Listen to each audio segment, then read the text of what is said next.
안녕하세요. 기독교 교육방송을 시청하시는 국내외 시청자분들에게 진심으로 감사를 드립니다. 오늘은 좀 영성적인 설교를 여러분과 함께 나눠볼까 합니다. 오늘은 시편 23편 1절에서 6절까지 말씀을 제가 봉독해 올리겠습니다. 여호와는 나의 목자시니 내게 부족함이 없으리로다. 그가 나를 푸른 풀밭에 누이시며 쉴 만한 물가로 인도하시는도다. 내 영혼을 소생시키고 자기 이름을 위하여 의의 길로 인도하시는도다.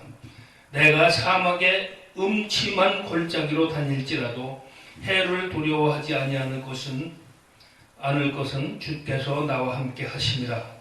주의 지팡이와 막대기가 나를 안위하시니이다. 주께서 내 원수의 목전에서 내게 상을 차려주시고 기름을 내 머리에 부으셨으니 내 잔이 넘치나이다. 내 평생의 선하심과 인자하심이 반드시 나를 따르리니 내가 여호와의 집에 영원히 살리로다. 아멘. 네, 오늘 제목은 침묵과 고요한 기도입니다. 침묵과 고요의 기도. 로마서 8장 8절에서 9절을 보면 육신에 있는 자들은 하느님을 기쁘게 할 수가 없느니라 그랬습니다. 또 너희 속에 하나님의 영이 거하시면 너희가 육신에 있지 아니하고 영에 있나니 누구든지 그리스도의 영이 없으면 그리스도의 사람이 아니라 했습니다. 무릇 하나님의 영으로 인도함을 받은 사람은 곧 하나님의 아들이라고 말씀했습니다. 오늘은 부르짖는 기도 말고 갈망하는 기도를 언급하는 것이 아니라 고요와 침묵의 세계, 묵상 기도를 언급하는 것입니다.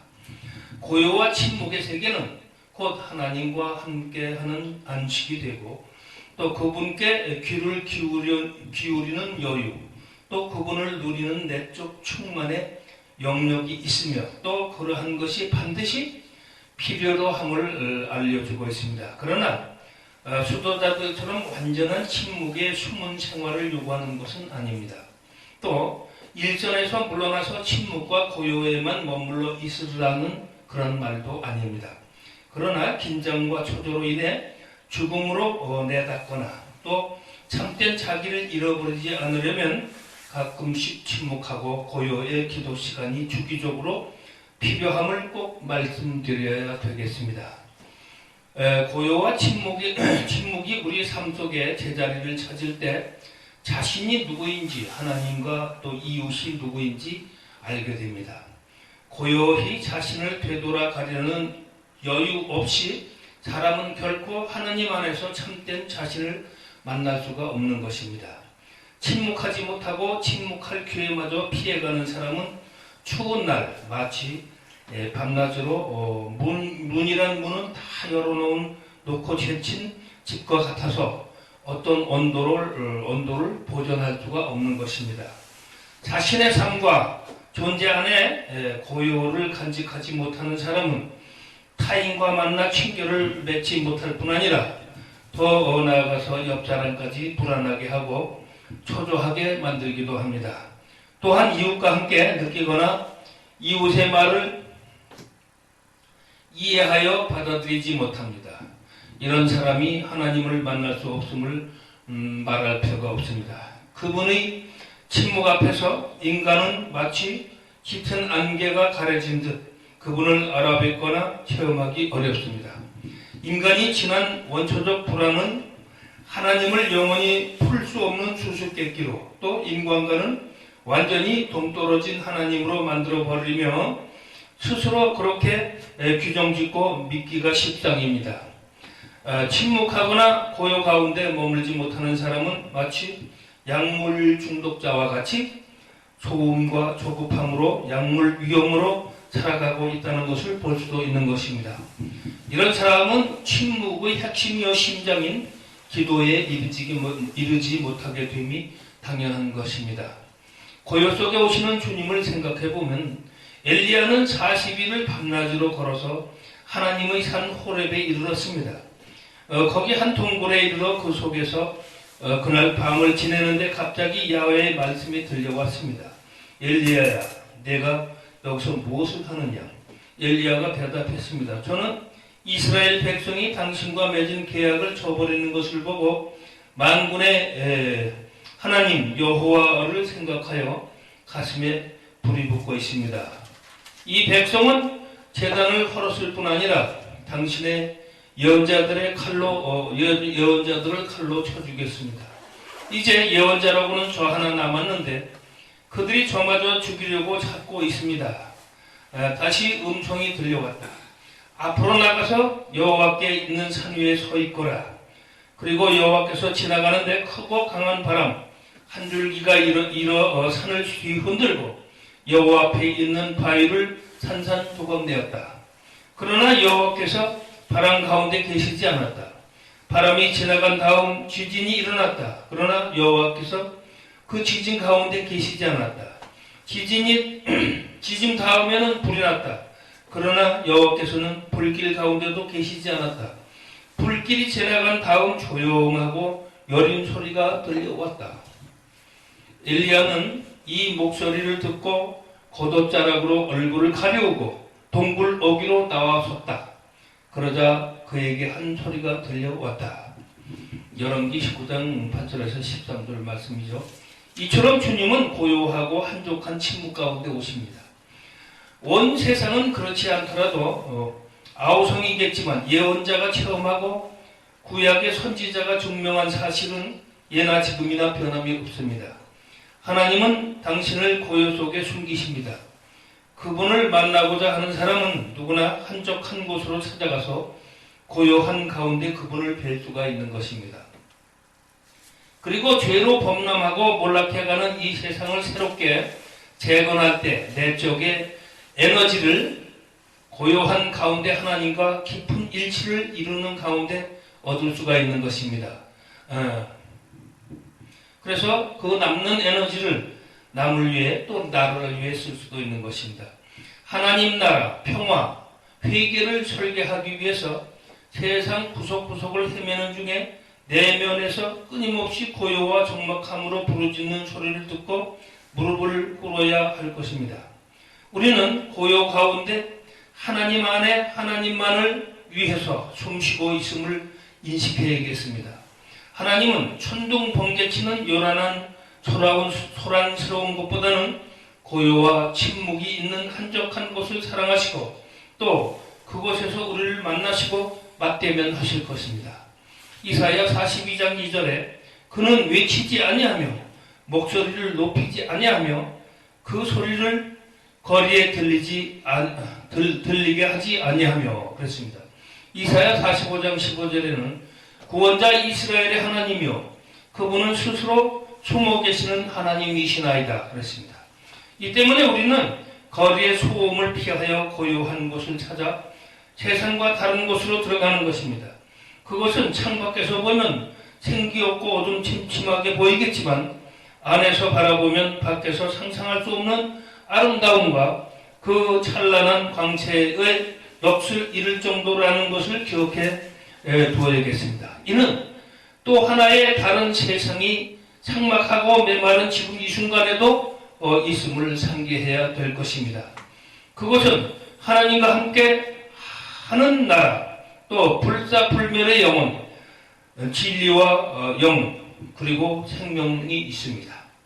자기를 남김없이 주님께 내어드리고 자신의 전 존재, 침묵의 세계에 머무는 사람만이 가지게 되는 권리를 여러분도 포기하지 말고 반드시 맛보셔야 될 것입니다.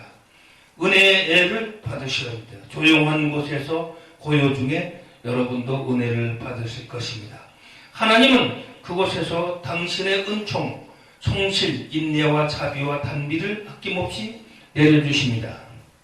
하나님은 현존의 숨결을 조용히 만끽할 수 있는 기회를 놓치지 마십시오. 침묵을 통해서 오염된 세상을 위하여 하나님의 평화와 구원이 머무는 영원한 거처를 각자 마련해 보십시오.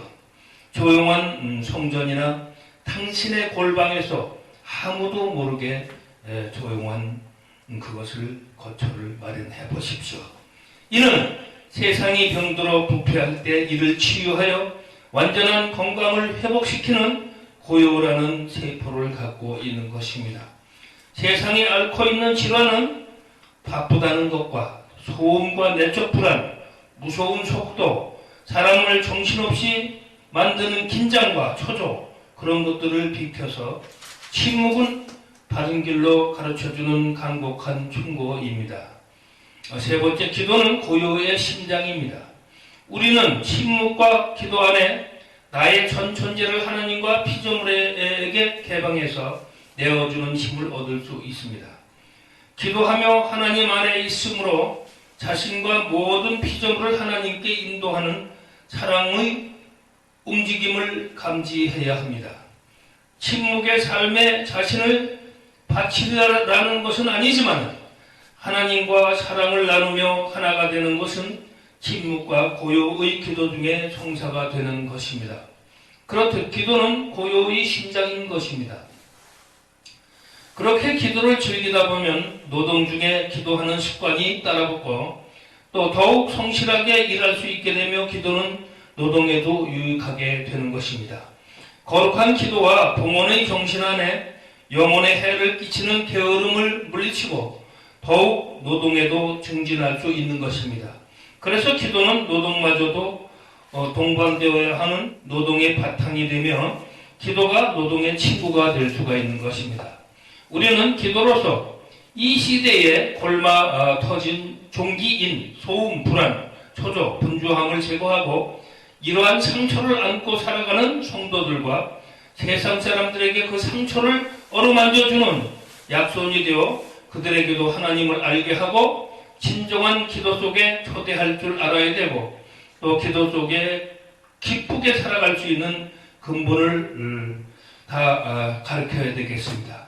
또 소리쳐 기도할 수 없는 장소에서 고요 기도는 너무나 좋습니다. 남의 집, 직장, 또 자그마한 변소, 또 공공장소 등에서 조용히 기도할 수도 있는 것입니다. 네 번째, 침묵과 고요의 기도 방법은 구성기도, 소리를 내서, 구성기도라는 소리 내서 하는 기도죠. 또 울부짖는 기도, 3 내지 40분 달고 성령을 받은 자가 침묵의 고요 기도의 방법으로 전환하면 좋겠다. 물론 외침 기도 없이 묵상으로 시작해서 바로 침묵과 고요의 기도로 들어가면 더 좋습니다만은 그러한 것은 습관을 터득하기 전에 어렵죠. 그래서 성령을 받아 구성기도로 달군 상태에서 또 방언기도도 좋습니다. 방언기도로 막 몸을 달고서 십자가를 바라보면서 십자가 없으면 마음속에 십자가로 바라보면 됩니다. 바라보면서 바로 침묵으로 들어가서 십자가 예수님을 묵상하다가 예수님을 죽으신 장면 또 이런 것 등을 묵상하면서 묵상함과 또 나를 이끌어 내서 영혼과 육신을 십자가에 매달려 하나님께 봉헌되신 예수님의 신비에 동참해서 예수 그리스도의 순환 중에 예수님의 내 영혼을 당신께 바칩니다라고 하나님께 바칠 때 나의 육신과 영혼마저도 끊어 그에게 예수께 바치고 그래서 예수의 순환에 동참해서 바칠 수가 있는 것입니다. 이것은 하나님께 무엇을 달라는 요청 기도와는 상반되는 것이며 나를 끊어서 완전히 영혼과 육신을 십자가에 예수와 함께 못 박아 스스로 나를 죽여서 예수와 함께 영혼마저도 하나님께 온전히 바쳐 올려드리는 행위이죠. 하나님은 이 행위를 정말 즐겨받으십니다. 그때 영혼이 진짜 떠나가서 죽으면 어떨 것이냐라고 질문하고 걱정하는 사람도 있습니다. 그렇다면 진짜 죽는다면 바로 예수님과 함께 그 즉시 천국으로 직행할 수 있는 그런 방법이기도 하죠. 하지만 우광도처럼 낙원으로 예수와 함께 들어가는 지름길이니 거부할 필요는 없죠. 그런 걱정마저도 예수와 함께 하나님께 맡기십시오. 영혼을 바칠 만한 그럴 용기조차 없다면 헛된 믿음일 뿐이라고 보는 것입니다. 용기를 갖고 두 번째는 온전히 바쳐진 영혼은 예수님 영혼과 함께 하늘나라 아버지 품으로 하나님 사랑의 심장 바다에 빠져들어 내 영혼이 아버지 품에서 녹아 없어진다는 것입니다. 사랑의 바닷물에 내 영혼이 하나님 바닷물에 내 영혼이 한 방울의 물방울이 된다는 것을, 녹아 떨어진다는 것을, 또 하나님 사랑의 바다에 녹은 내 영혼은 아무도 찾을 길이 없고 또 하나님 안에 있기 때문에 밖에서 보면 하나님 사랑의 즉 바다 하나님의 성령만이 보일 뿐이고 그 감추어진 나의 영혼은 또 그 안에 있기 때문에 천사도 마귀도 찾을 수가 없다는 것입니다. 그 상태에서 나는 편안한 자세에서 의자에 등을 기대 호흡만 하고 있는 것입니다. 그런데 그런 와중에서 세상 생각 또한 여러 가지 상상이 일어날 수도 있겠지만 흘러가는 구름처럼 바람처럼 물결처럼 흘러가게 내던져 버리고 바닷속에 영혼을 맡기고 하나님 사랑의 바다에 영혼을 맡기고 또 녹이면서 숨만 계속 쉬면 된다는 것입니다. 이때 강한 하나님이 성령이 당신을 지배하면서 하나님께 온전히 맡겨진 영혼은 그 영혼을 하나님은 천사나 마귀에게 내던져 주지 않고 직접 관장하시면서 암탉이 알을 품듯이 여러분의 영혼을 안전하게 품어서 진짜 어루만져 줄 것입니다. 이때 기적이나 황홀경 같은 것을 절대 기대하면 안 됩니다. 바라보는 것도 욕심이 되고 소유가 될 수 있습니다. 그저 주님께 온전히 맡기기만 하라는 것입니다. 그런 걸 그때 황홀경을 바란다든가 이러면 마귀가 틈을 탑니다. 반복해서 주님께 모든 걸 맡기기만 하면 됩니다. 이때 하나님은 강력한 힘으로 받아주시고 당신의 영혼을 완전한 하나님 안에 녹여 없애주시면서 무의식 무아지경에 들어가게 할 수도 있는 것입니다. 이것이 당신을 온전히 내어주는 하나님께 맡기는 활동이며 침묵 속의 고요 기도의 방법입니다. 이때 그 맛을 본 사람은 하나님께서 내게 부족함이 없다는 것을 알 수가 있는 것입니다. 진정한 시편의 23편 1절에서 6절을 본문 내용을 맛보게 되는 것이죠. 진정한 하나님 사랑을 맛볼 수 있는 것입니다. 그가 나를 푸른 풀밭에 놓이면 쉴만한 물가로 인도하여 내 영혼을 소생시키고 아름다운 의의 길로 또한 황홀경으로 인도하실 때도 있습니다.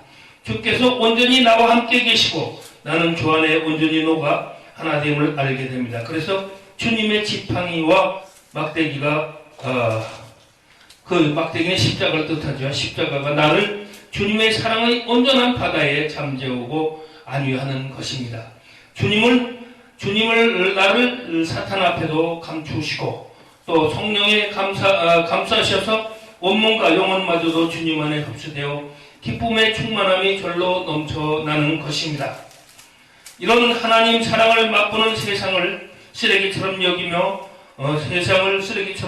오직 하나님만을 갈망하면서 그분과 침묵 중에 고요 중에 기도 안에 있으려고 하는 것입니다. 우리는 이러한 기도를 계속 연마해서 주님께 온전히 바쳐드리면서 주님의 말씀을 듣는 그러한 영혼이 됐으면 좋겠습니다. 또 이러한 것은 이런 것이 시도하기 전에 잘 안 되시는 분들은 방언 기도를 많이 해서 어느 정도 30분 1시간에서 방언 기도가 끝나고 조용한 곳으로 물러앉아서 조용히 기도하면서 할 때 하나님은 품어주시고 또 어떤 분은 입신에 들어갈 수도 있겠죠. 그러나 기도 중에 절대 내가 이렇게 황홀경이나 특별한 것을 바라시면 안 됩니다. 어쨌든 우리는 이런 것을 훈련하면서 고요 속에서 주님을 만나고 또 고요 속에 들어갔다 나올 적에는 항상 주님께 감사드리면서 한 말씀 해주십시오. 그리고 주님의 말씀을 받아 그분께 감사드리면서 조용히 일어나는 것이 좋습니다. 그 이상의 더 중요한 부분에 대해서는 여러분들에게 전화문의도 받을 수 있고 또 이러한 기도를 집중적으로 배우실 분들은 연락해 주시면 도와드릴 수가 있습니다. 더 이상 중요한 것은 나중에 여러분과 사례로 또 뵈면서 말씀드릴 수가 있습니다. 이것으로서 오늘 설교를 고요한 기도, 주님과 함께 나눌 수 있는 침묵과 고요의 기도에 들어가는 방법 등을 여러분과 나누었습니다. 감사드립니다. 아멘.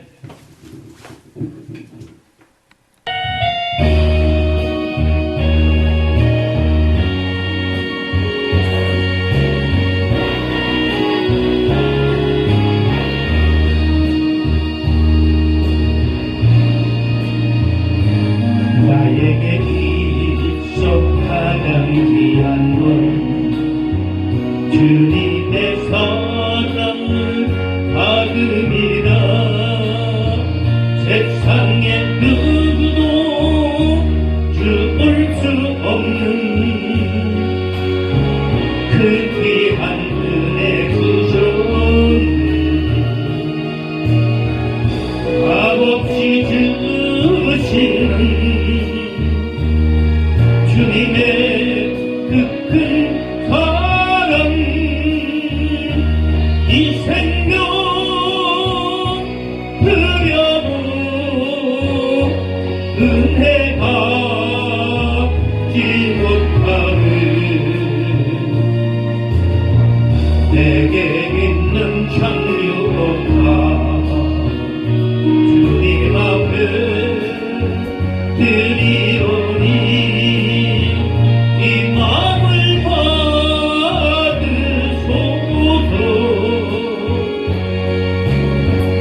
뜻대로 사용하소서.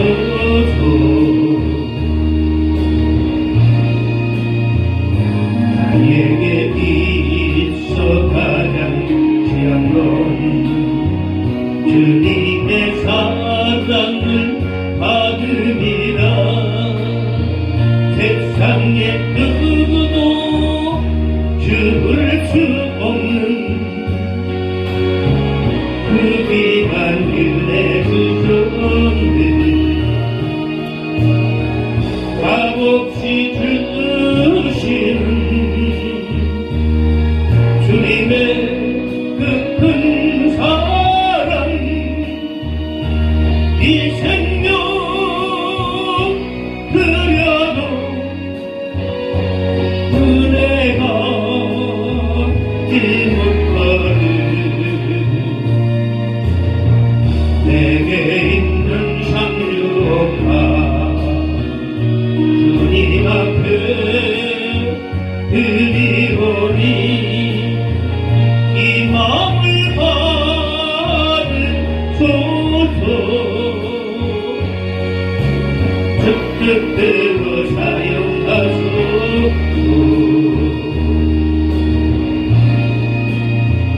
나에게 있어 가장 귀한 건 주님의 사랑을 받음이라 세상에 누구도 줄 수 없는 그 귀한 은혜 주셨네. 값없이